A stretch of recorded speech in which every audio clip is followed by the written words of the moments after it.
Nous sommes en 1990 dans l'état de New York. Amy Fisher est une jeune fille de 16 ans.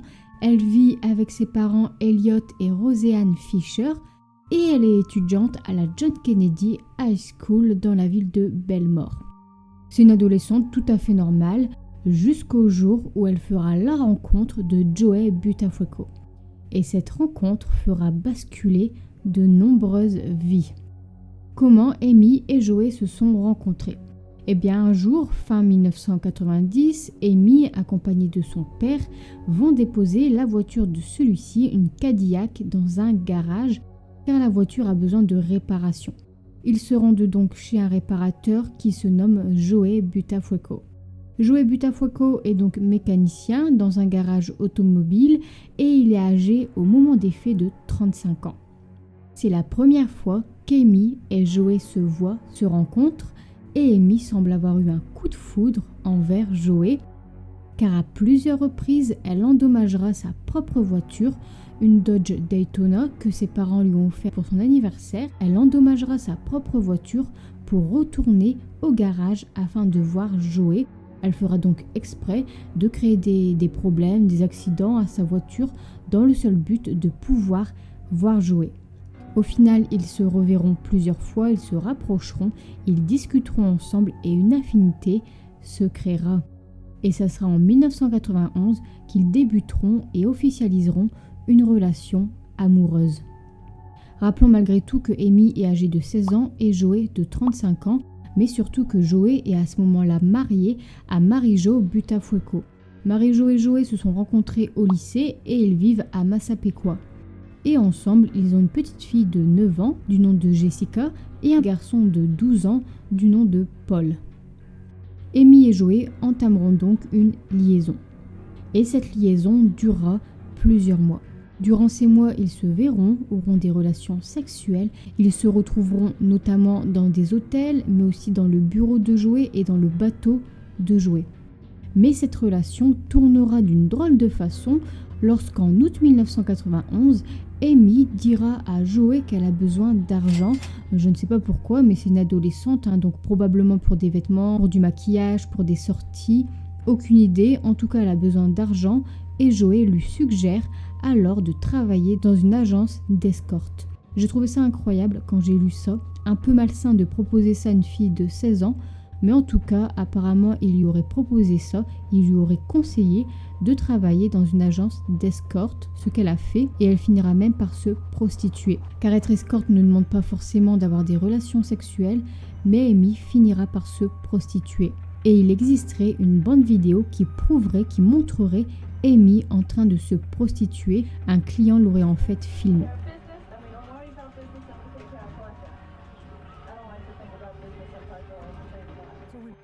Les mois passent, après environ 18 mois de relation, en mai 1992, Amy en a un peu marre. Elle en a marre car elle souhaite avoir Joey rien que pour elle. Elle demande donc à Joey qu'il fasse un choix et qu'il quitte sa femme. Sauf que Joey refuse de quitter Mary-Jo. Pour Amy, c'est le mauvais choix, elle ne peut pas entendre ça, elle est folle amoureuse de Joey, elle veut être avec Joey. Elle veut l'avoir rien que pour elle.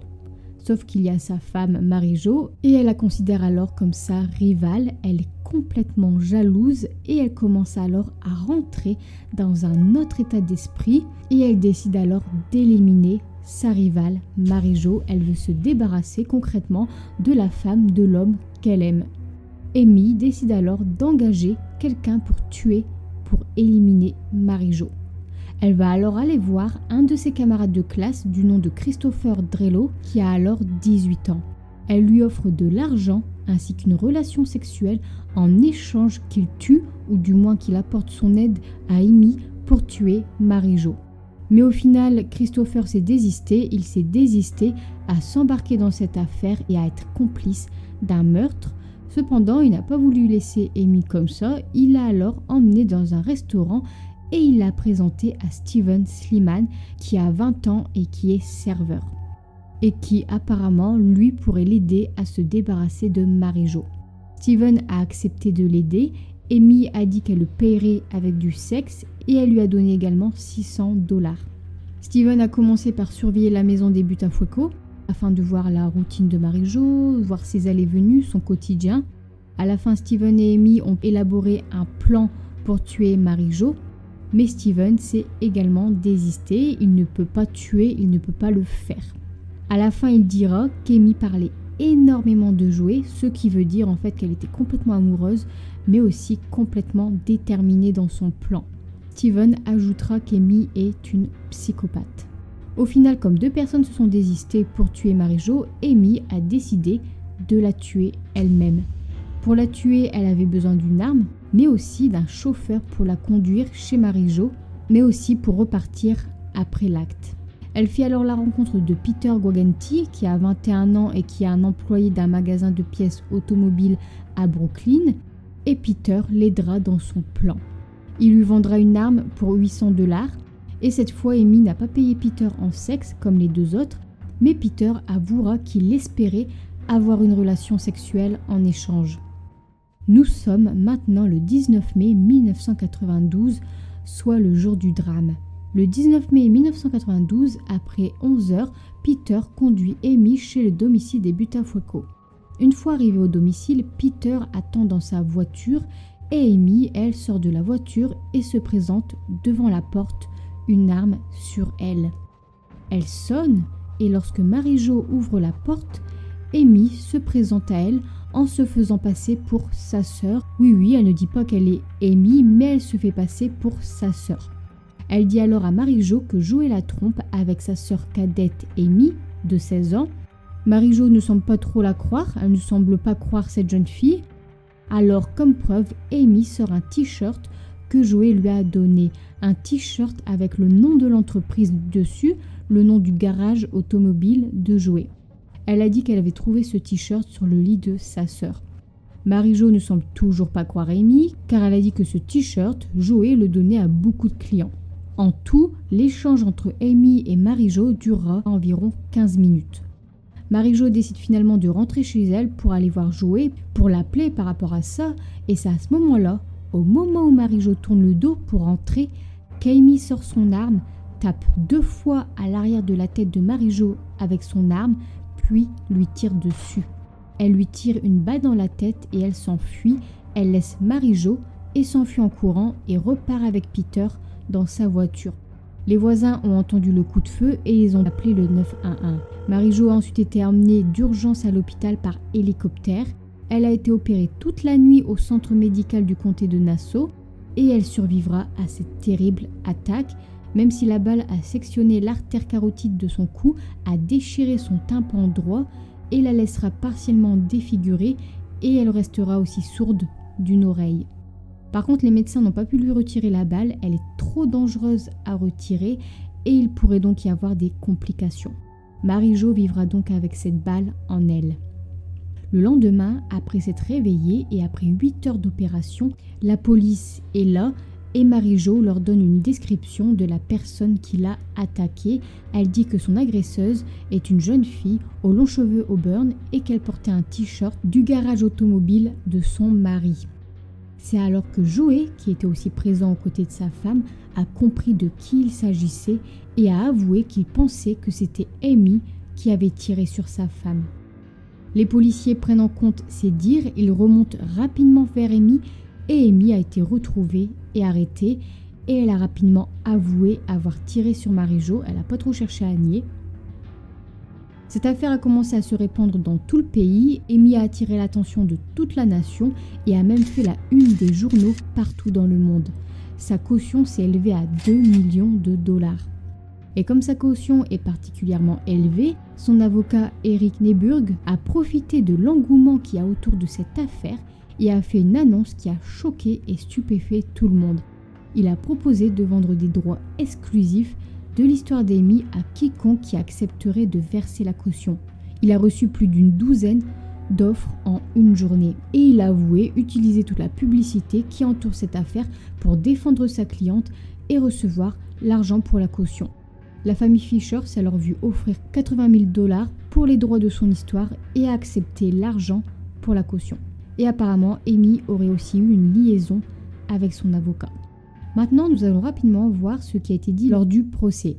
Lors du procès en décembre 1992, le 2 décembre 1992, l'avocat d'Amy défendra sa cliente en disant que c'est Joey Buttafuoco qui est le coupable dans cette affaire, que c'est lui l'adulte et qu'il a eu une emprise sur Amy. Il dira que Joey et Amy ont eu des relations sexuelles presque tous les jours pendant environ 1 an.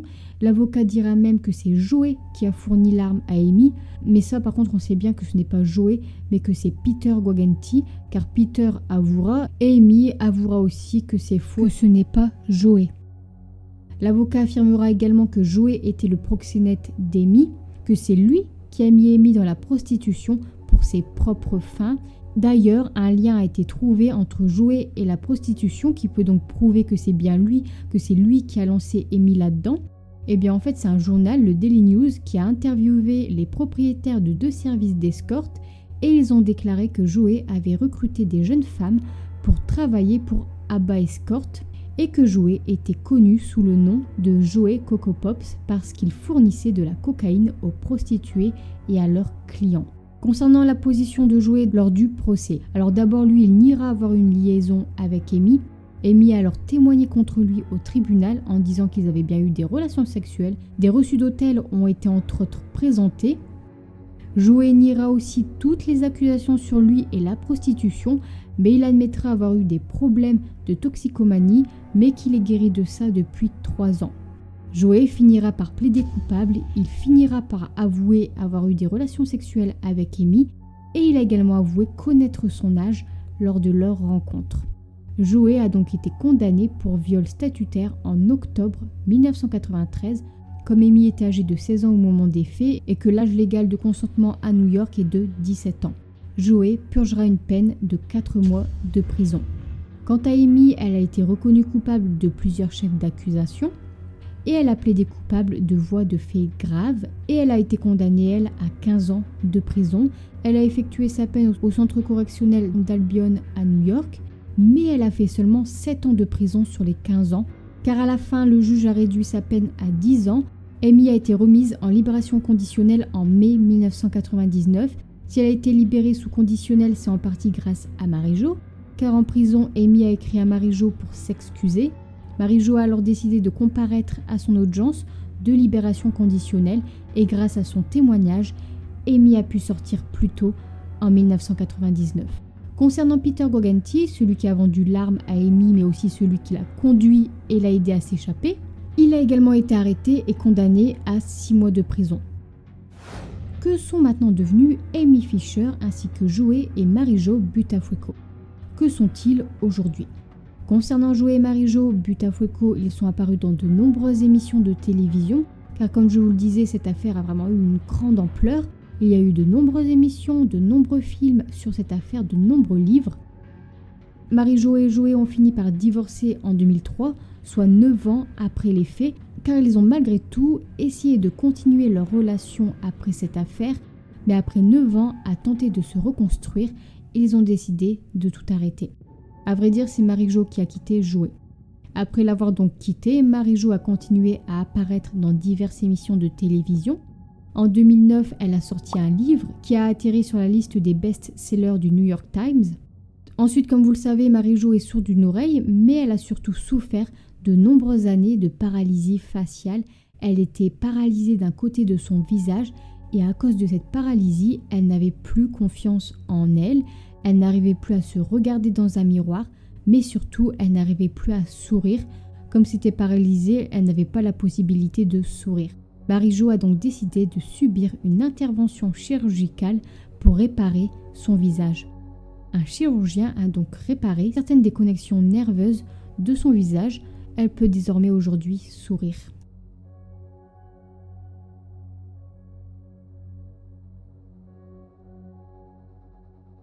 À cause de cette affaire, Marie-Jo est aussi devenue dépendante d'antalgiques. Ce sont des médicaments qu'elle devait prendre pour soulager ses douleurs de sa blessure par balle, mais elle en est devenue dépendante.